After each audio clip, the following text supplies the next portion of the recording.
Hello and welcome to the Movies Past and Present podcast. It's February 3rd, 2020, and this is episode 39. I'm your host, Stanford Clark, and I'm podcasting from the crossroads of the West in beautiful Salt Lake City, Utah. Just like my blog, moviespastandpresent.com, I'll be providing recommendations, commentary, and reviews about current and classic cinema. Thanks for tuning in, and let's do this thing.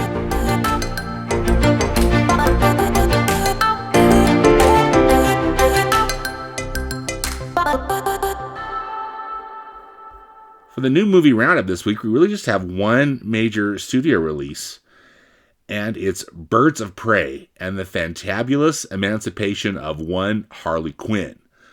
This film is from Warner Brothers. It's based on DC Comics characters. Margot Robbie returns in the role of Harley Quinn, and she played Harley Quinn in that DC ensemble film Suicide Squad from a couple of years ago. And this time she is joined by some other characters from the DC Comics pantheon of characters. We've got Mary Elizabeth Winstead, who's playing Huntress, Journey Smollett-Bell, who's playing Black Canary, and Rosie Perez, who is playing Renee Montoya. So the synopsis says that you ever hear the one about the cop, the songbird, the psycho, and the mafia princess? Birds of Prey and the Fantabulous, and I'm saying that's what it is how it's titled, The Fantabulous Emancipation of one Harley Quinn, is a twisted tale told by Harley herself, as only Harley can tell it. When Gotham's most nefariously narcissistic villain, Roman Sionis, and he's played by Ewan McGregor in the film, and his zealous right hand Zaza, and I'm hoping I'm saying that right, he's played by Chris Messina, put a target on a young girl named Cass, and Cass is played by newcomer Ella J. Basco. The city is turned upside down looking for her. Harley, Huntress, Black Canary, and Renee Montoya's paths collide, and the unlikely foursome have no choice but to team up and take Roman down. So this film is written by Christina Hodson and directed by Kathy Yan, and it looks like just what I think you'd expect it to be. Harley Quinn is a pretty crazy character. It looks like it's kind of going in that same vein as Suicide Squad did, but maybe amped up a bit. Birds of Prey is rated R by the Motion Picture Association for strong violence and language throughout, and some sexual and drug material.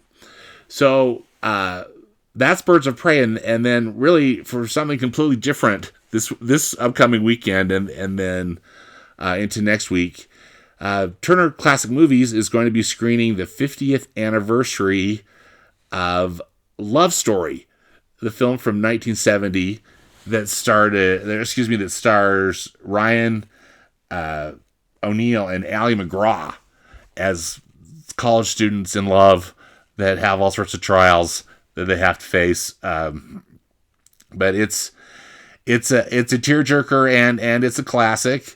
Again, this is part of Turner Classic Movies' Big Screen Classic series that they show every month. Love Story will be shown on February 9th and February 12th. And so you want to go to the Fathom Events website, and I'll put a link to that in the podcast notes, but at fathomevents.com/TCM, as in Turner Classic Movies. And you'll be able to put in your zip code and find a theater near you where Love Story is playing if you want to check it out on the big screen. Also of note, a couple of theaters, at least in the Salt Lake City market, so I'm sure that other movie chains are doing it across the U.S., are showing all of the Best Picture nominees for the Oscar this year, and they're showing them for a pretty decent price. Cinemark is showing them for only $35 for all 9 movies, as well as the Oscar shorts are playing too. So you can get this festival pass. I'll have a link about this release for Cinemark in the podcast notes, but all 9 of the Best Picture nominees are going to be playing February 3rd through 9th, and then this shorts The shorts are going to be showing just, and you just go for it's for one. It's like you're just going to one movie. It counts towards one movie, and it's like 2.5, 3 hours long. I know I've done it in the past, but that's showing February 7th through 9th. So you also, if you want to, you could just buy an individual ticket to see one of these films if you're just trying to get one or two that you haven't already seen. But it's really a cool way to see all these Best Picture nominees, and for a good price. So anyway, that's going on this week and this weekend as well.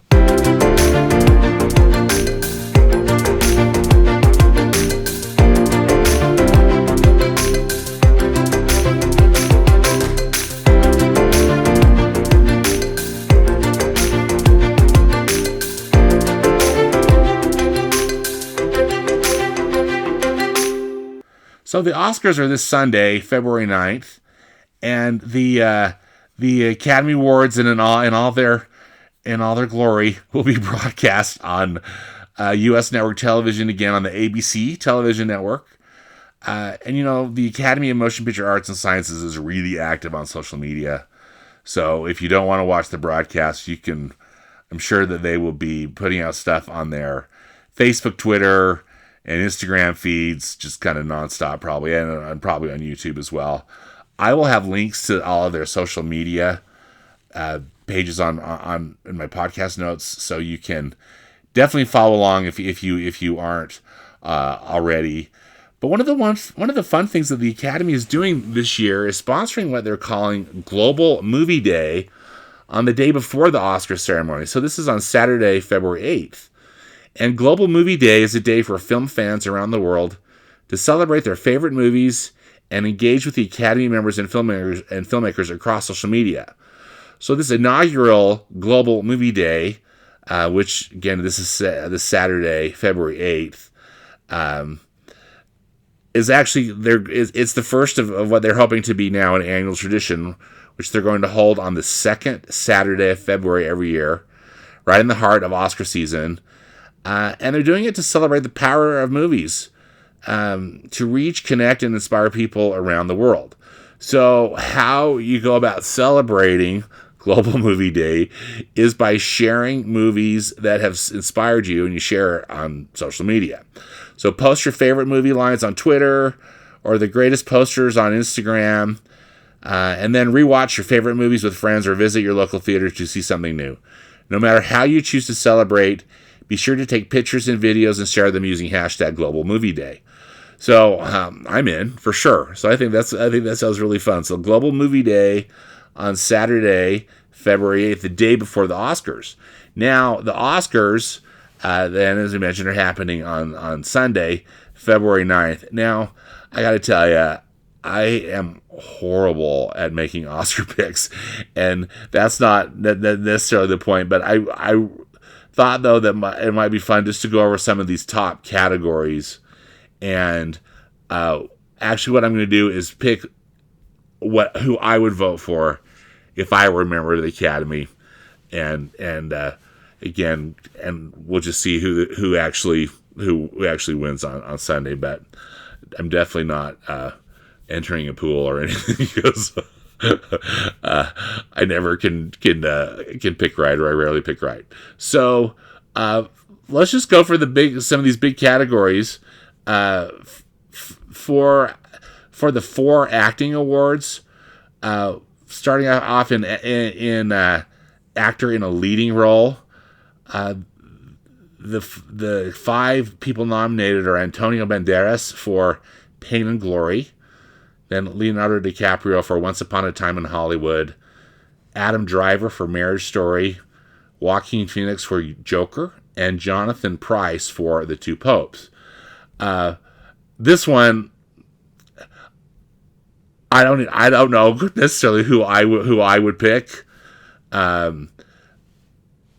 So I'm actually saying that this is probably the only one I'm saying that I think the Academy is going to pick Joaquin Phoenix for Joker, just because Joker got so many nominations. I believe it got at least 8, if I'm not mistaken, and that movie really resonated, I think, with the Academy. So, And plus, he's been winning all sorts of other awards for this performance too. So that's probably the only one that I would feel pretty confident about betting on is Joaquin Phoenix for Best Actor in a Leading Role. Best Actor in a Supporting Role, we've got Tom Hanks in A Beautiful Day in the Neighborhood, Anthony Hopkins in The Two Popes, Al Pacino in The Irishman, Joe Pesci in The Irishman, and then Brad Pitt in Once Upon a Time in Hollywood. My vote would go to Tom Hanks in A Beautiful Day in the Neighborhood. I thought that was just a perfect film, and Tom Hanks was just sublime in the role. So hands down, he's the one who'd get my vote.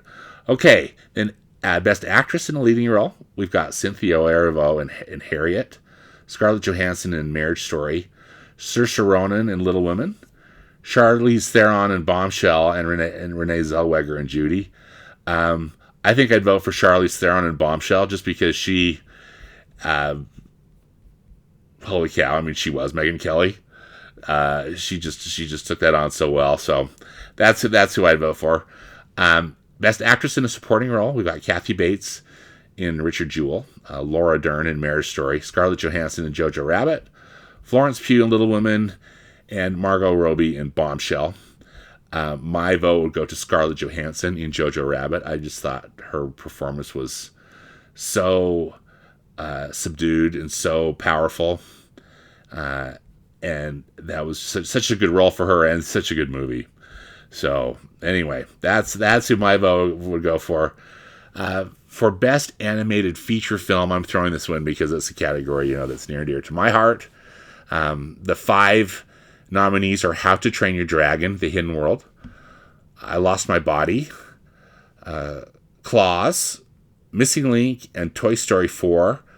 I personally would vote for Toy Story 4, but actually I think that the Klaus is, I think I'm saying that, I hope I'm saying that right, is going to win just because it's won pretty much most every award for stuff. For Best Director, the films are The Irishman, Joker, 1917, Once Upon a Time in Hollywood, and Parasite. My vote would be for Sam Mendes in 1917. In fact, I just think 1917 should just get all the awards. Let's just jump into Best Picture because, again, I'm voting for 1917 already, but I'll just tell you what the nominees are again, just to remind you. We've got Ford versus Ferrari, The Irishman, Jojo Rabbit, Joker, Little Women, Marriage Story, 1917, Once Upon a Time in Hollywood, and Parasite. So anyway, my vote for Best Picture would be 1917, and I think 1917 should get all the awards. So just saying. Just a couple of other little things I want to throw in.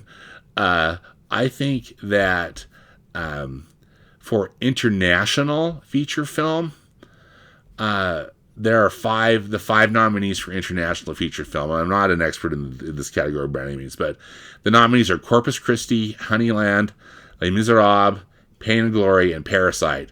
I think that Parasite, even though Parasite's been nominated, of course, for Best Picture, I think it will win Best International Feature Film. And then, my vote would be for 1917 to win Best Picture.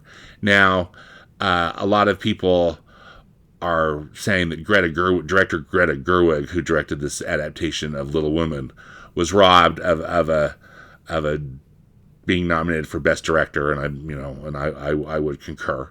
But I think where Greta Gerwig will win is Best Adapted Screenplay. So for Best Adapted Screenplay, there's The Irishman, Jojo Rabbit, Joker, Little Women, and The Two Popes. I believe that that's the award that she's going to get, but we'll see.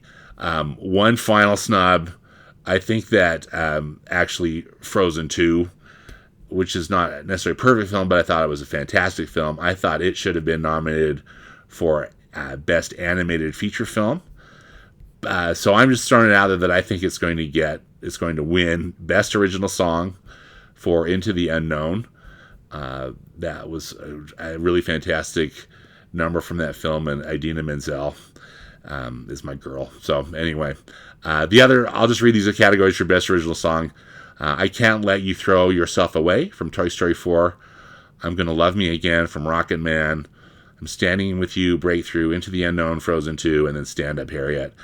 I'm Gonna Love Me Again from Rocket Man was written by Elton John, so that's another that could definitely be a possibility. But I'm hoping that Frozen 2 might get some love with Best Original Song. So anyway, for what it's worth, the Academy Awards 2020, according to Stan. And I hope you have fun. I hope you're going to an Oscar party or you're throwing one yourself, and that you have fun. I'll put a link in the podcast notes, but you can download the ballot. Anyway, it's a fun thing to do, and hopefully it's going to be a fun night, and just a lot of great movies were nominated, and I think these would be tough choices to make if for these Academy voters. So anyway, Oscars on Sunday, February 9th, but don't forget Global Movie Day on Saturday, February 8th.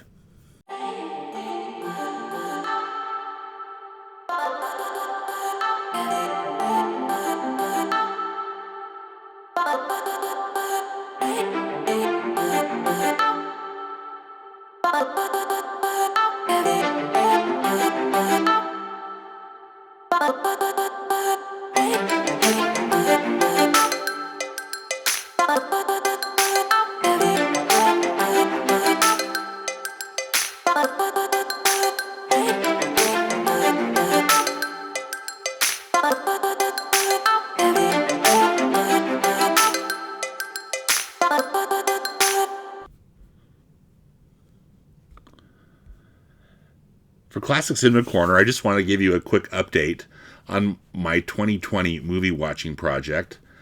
I am watching 51, I'll get to that in a sec, science fiction films that are listed in a really cool book I received from a good friend.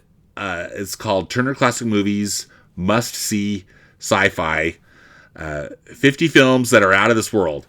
So it's written by a film historian named Sloan DeForest, and Sloan lists these 50 films. They're listed in chronological order, and they're science fiction films that have got some kind of artistic merit or historical importance, or are just particularly cool or memorable or popular. It's a varied list. It's an interesting list. I've watched the first 5 films so far, so I'm on target. I think if I can keep it up, I'll be able to stay on track through the year.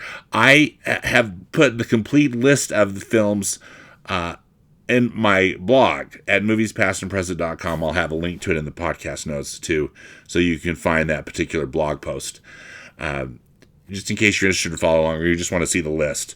But these first 5 films that Sloan DeForest recommends watching, they're really some of the earliest sci-fi films that were ever created, and they vary in tone and subject matter, most of them, but they're all groundbreaking in their own way. The first one that's listed in the book, and the first one that I watched in the project, is A Trip to the Moon from 1902, and that's a French film, and you'd recognize this iconography, or you'd recognize some of the stuff from this film if you haven't already seen it before. But it's the one that's got like the big, it actually has a human face that's in the moon. And then this rocket lands on the moon and lands right in the Man in the Moon's eye. If that rings a bell, but it was made again in 1902 in France by the innovative French filmmaker Georges Méliès, and it's a rather short film, but it's fascinating how Méliès and his team made films. He was actually a magician and an illusionist, and so filmmaking was not necessarily a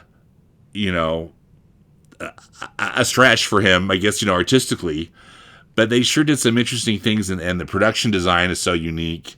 And I enjoyed that. And if that's one you haven't seen, I think that's definitely worth checking out. The second one on the list is Metropolis, and that's from 1927. That's the German silent film, and it's a film I've seen before, and it's according to Sloane DeForest, the author of this book. She calls it cinema's first science fiction epic, and it really is epic. You just can't believe the scope of this film, the amount of extras that were used, and the giant sets, and again, fascinating production design. It's, if you're not familiar with the film, it's set in the future, and this big gleaming industrial beautiful city is actually was built and being run by a group of people that have to work underground, and it's just like these horrible kind of slave-like conditions. So anyway, and there's all sorts of intrigue and whatnot, but it's a very influential film. I think it was a film that definitely influenced our modern day filmmakers like George Lucas, etc., who are real sci-fi pioneers and masters. So definitely an interesting film worth checking out. Next up are a couple of what I consider horror films, and I think that most people would too. Both directed by the great and very stylish director James Whale. First up was Frankenstein from 1931. Just the classic Frankenstein, with Boris Karloff in that great Frankenstein suit. And then next up was then The Invisible Man, which was, if I had seen The Invisible Man before, I'd forgotten. So anyway, it was so cool. Claude Rains plays the Invisible Man, and also Gloria Stewart's in it. Now Gloria Stewart, who was a big actress of her day, she came back to fame by starring in Titanic in 1997. She's the woman who throws that big blue jewel off the boat. Or she's the older version of the female lead in that film. But anyway, that the visual effects in The Invisible Man are really great, and it's another terrific moody film. Also, another interesting film on the list was Island of Lost Souls, and this actually was the very first film adaptation of the H.G. Wells novel, The Island of Dr. Moreau, which, is that kind of creepy story about this crazy doctor who operates on animals on this island and kind of turns them into this weird hybrid of human and animal. But that one was really cool. And again, I hadn't seen that version. And then finally, another H.G. Wells adaptation. The movie's called Things to Come, which is based on an H.G. Wells book that he wrote in 1933 called The Shape of Things to Come. And H.G. Wells actually wrote the screenplay too for this movie. It was made in the UK, and it's this really, it was probably the weirdest film of the bunch that I saw in that I saw in this initial report. And it's this almost cautionary tale about the perils of war, which makes sense. It was made in 1936, just at the cusp of World War II. And in this film, civilization, this particular civilization, and they call it Every Town, but it's clearly London. But they have a decades-long war, goes on for 3 or 4 decades, and it just completely wipes out the planet.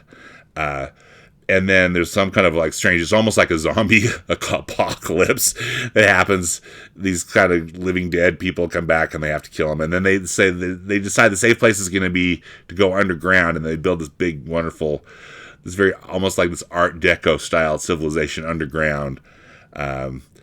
Anyway, fascinating film, kind of this interesting, combination of morality tale, but really cool production design, and the costumes and the sets, particularly when they have rebuilt the society in the future, are definitely worth seeing. And again, you can see definitely influential on science fiction films that are coming up. Now the next group of films that I'll start watching, so Things to Come was made in 1936, and then I believe the next film was made in like 1951 that I'll be watching, which I'll report about in a future podcast. But anyway, really fun. I'm having fun so far with this. I put quick little blips on this on my Instagram feed. So if you're into Instagram and you want to follow along, that's one way to do it too. You can get something a little more up to date if you're interested, and I'll again have links to that in the podcast notes on my blog.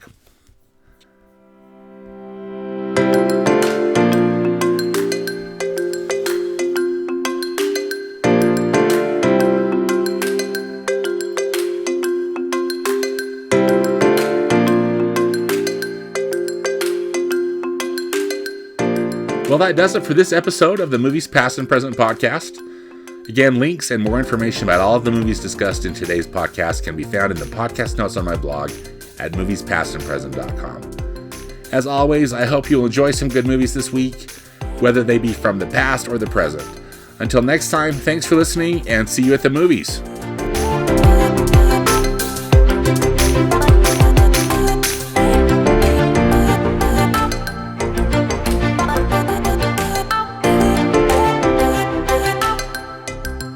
Bye.